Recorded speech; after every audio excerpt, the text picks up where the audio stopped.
This video is for parents. Some of you might not know what to expect when sending your child to preschool for the first time. So I've put together some tips and suggestions that I've come up with after working as a preschool teacher for 14 years.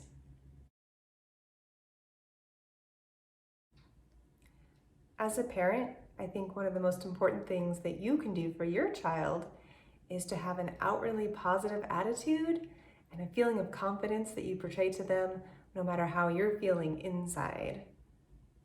Your child needs to know that you feel okay about them going to school. If you are acting nervous and afraid, your child will sense that feeling. They'll think they have a reason to be afraid also. So if you can, try to talk about school in positive terms, like meeting new friends, having fun with your teacher, reading books, playing games, seeing what fun new toys are there, and try to make it feel like a fun and positive experience as much as you can. Even if you do show confidence and a positive attitude as a parent, your child may still feel scared. Talk to your child. Find out what's scaring him or her. Maybe your child is worried they won't get to the bathroom in time. That's a pretty easy solution. Talk to the preschool teacher. Find out what the guidelines are for bathroom use and explain them to your child. One way to help your child prepare is to talk about what they should expect at preschool. If you have an idea of some of the things that they might be doing, like circle time or story time or snack time, you can explain to your child what those things are so that they know when they get there. If you have an idea of what the rules and expectations are at the preschool, discuss those with your child. It might help them to know that they're not allowed to climb on the furniture or throw toys or run inside the classroom, so that when they get there, they're not surprised by those things. If you think it might be helpful for your child, you could try some role playing before preschool starts. You could pretend to do a drop-off time, circle time, story time, snack time, any of those things. Have your child pretend to be the preschool child and you be the parent. Or have your child pretend to be the teacher and you be the preschool child. You can mix around those roles and practice many different ways so that your child feels comfortable about all the situations that might come up.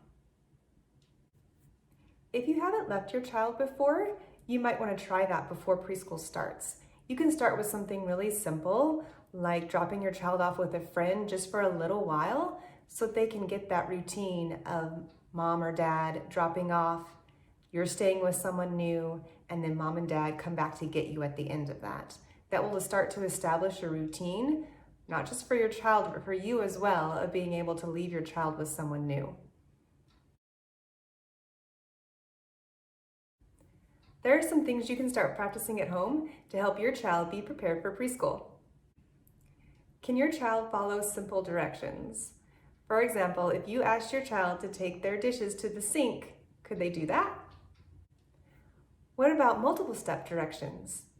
Like, please put this on the kitchen counter for me, then go get your socks from your bedroom. At preschool, your child will be asked to do things using simple directions or multi-step directions. For example, your child might be asked to go sit at the table with the blue chairs. Or your child might be asked to put something in a mailbox and then go sit for story time. It's helpful if your child understands how to follow directions when given. Does your child understand what it means to wait and wait your turn? There will be opportunities to practice those things at preschool, but it would be a good idea for your child to have a little bit of knowledge about that before they get there. Your child will need to wait for a turn to speak if someone else is speaking or a teacher is speaking. Your child might wait in line to wash hands or go outside, or wait turns in playing games. So if they have a little bit of an idea of what waiting means before they get there, that can be really helpful. You can practice this at home just with yourself and your child or additional members of your family. You can get in line to wash hands at the sink before meals. Or you can get in line to wait to go out the door, to go to the car, or to go outside and play. If your child comes to say something to you and you're speaking to someone else, you can ask them to please wait until you're done.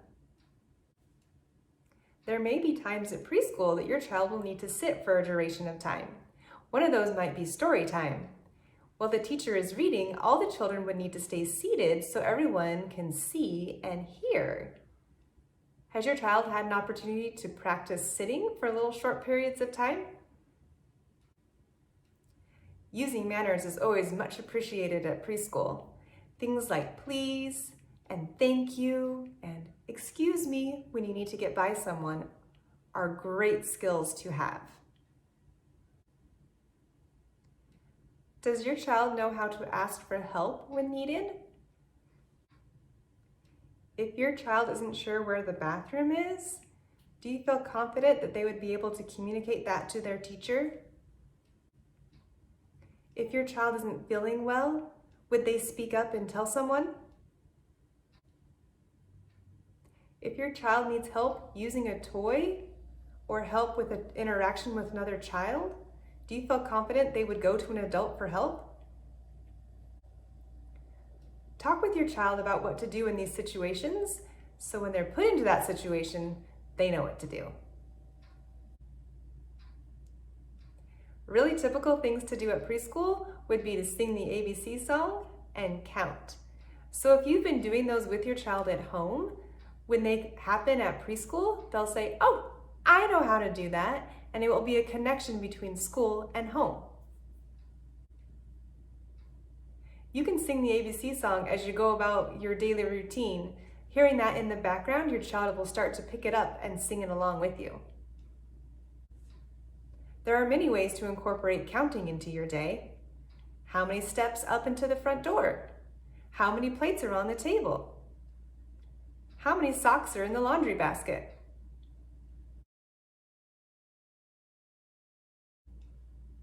Here are some things to think about as the first day of preschool is approaching. Your child will be at his best if he is well rested and well fed. Make sure that you keep your bedtime routine as preschool is approaching and get a good night's sleep before that first day. Have a nice dinner. Make sure your child has breakfast before they go to school. Rushing can cause unnecessary stress to your morning. Make sure that you get up early so you have enough time to calmly get your child up, brush teeth, have breakfast, spend some time together, and be prepared to start your first day of preschool. Prepare yourself for being sad at or after drop-off time. It happens. If you can stop yourself from crying in front of your child, that will help your child feel better. Your child seeing you cry can cause them feelings of anxiety or cause them to worry about you or make them wonder if you feel okay leaving them at preschool. If they think you don't feel okay, they might not feel okay either. If you need to cry, feel free. Just do it out of sight of your child. It really seems to work best for most children to not drag out the goodbye.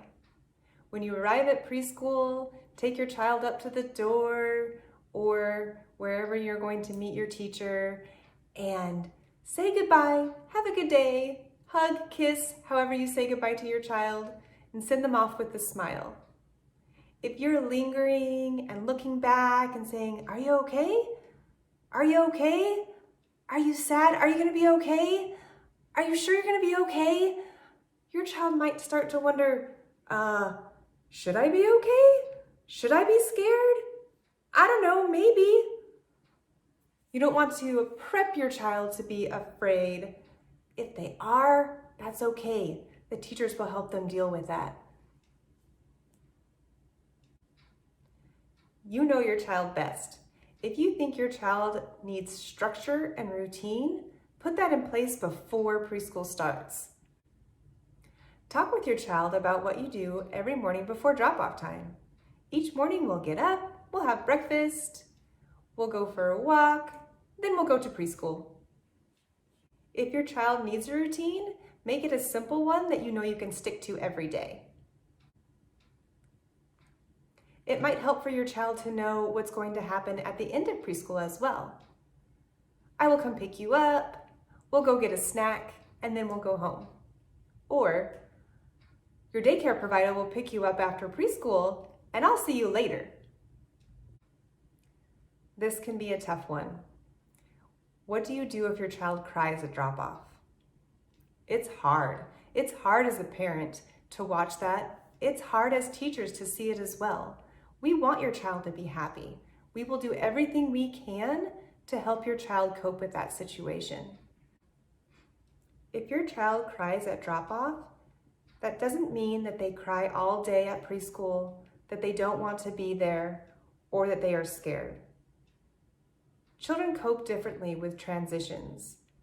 Some children feel a lot of strong emotions, and saying goodbye is hard. Frequently, once the parent leaves, the child recovers quickly and moves on to play. Teachers can help children with a routine, like every time you come in, you sit down and read a book, or draw a picture with the teacher, and those can help ease your child through that transition. If a parent is standing and waiting for a child to stop crying, that extends the amount of time the child is crying before they leave. So check with your child's teacher. Find out how quickly they stop crying after you go.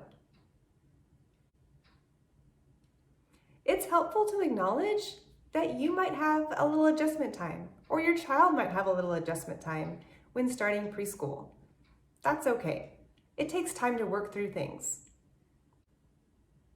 Talk with your child's teacher. Look up ideas online about how to deal with those things. Talk to your friends. Talk to other parents at the preschool. I'm sure you won't be surprised that a lot of other families are going through the same emotions that you and your child are feeling.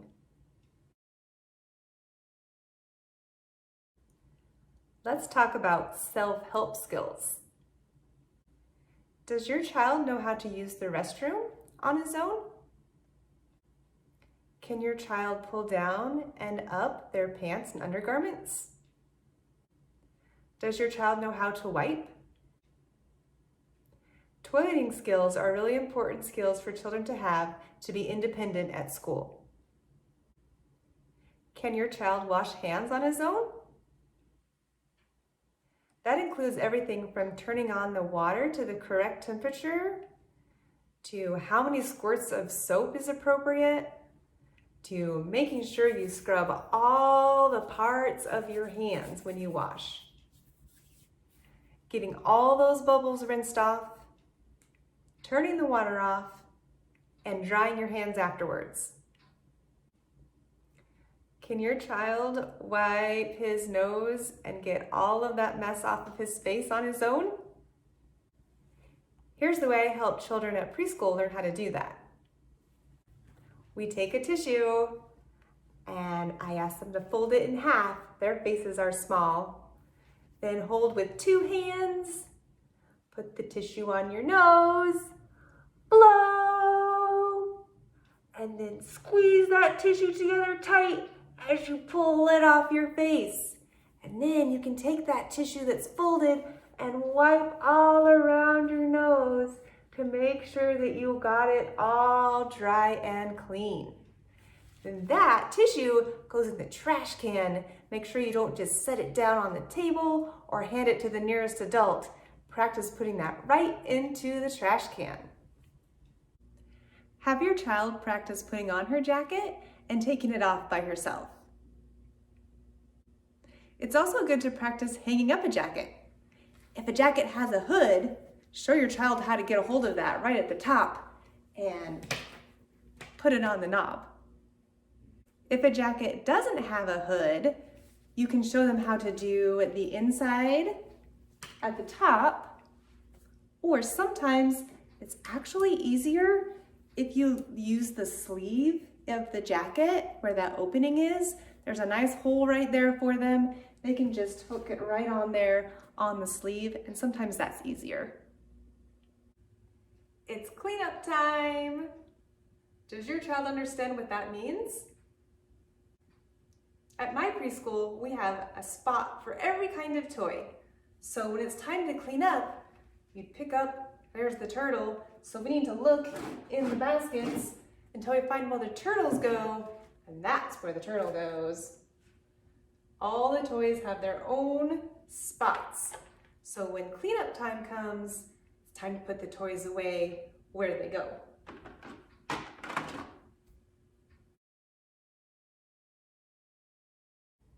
Let's talk about your child's name. If your child's given name is something different than what you call them or what they respond to, make sure your preschool teacher knows that. Tell your child's teacher if you want them to be called by a shortened version of their name, how you want their name to appear in the classroom, and how you want them to practice writing their name. Can your child answer the question, "What's your name?" Just knowing your first name is great. If your child knows first and last name, that's even better. Your child's name may appear on a mailbox, on a coat hook, on other things in the classroom. Would your child be able to recognize it when they see it? When I'm teaching a child his name, I like to start with just the first letter to make it simple. You might have some of these letter blocks or maybe magnets on your refrigerator that are letters that you could use to help your child practice. Every time you walk by, pull out your child's first letter and say, "Look, it's the first letter of your name." It might be G for George. You could pull apart a few letters and ask your child, "Do you know which letter starts your name?" You can add all the letters in your child's name when you feel he's ready. Put your child's name in magnets on the refrigerator or use blocks and just set them on the table or a shelf. And every time you walk past, you can say, "Hey, there's your name." You can also help your child practice spelling his name by pointing at each letter and saying it as you go. For example, if your child's name is Ethan, you would slowly point at each letter and say E-T-H-A-N. If you're pretty creative, you can make a little song out of it too. You could write your child's name on a piece of paper and stick it to your bathroom mirror or maybe the bedroom door, and every time you see it, you can say, "Look, there's your name."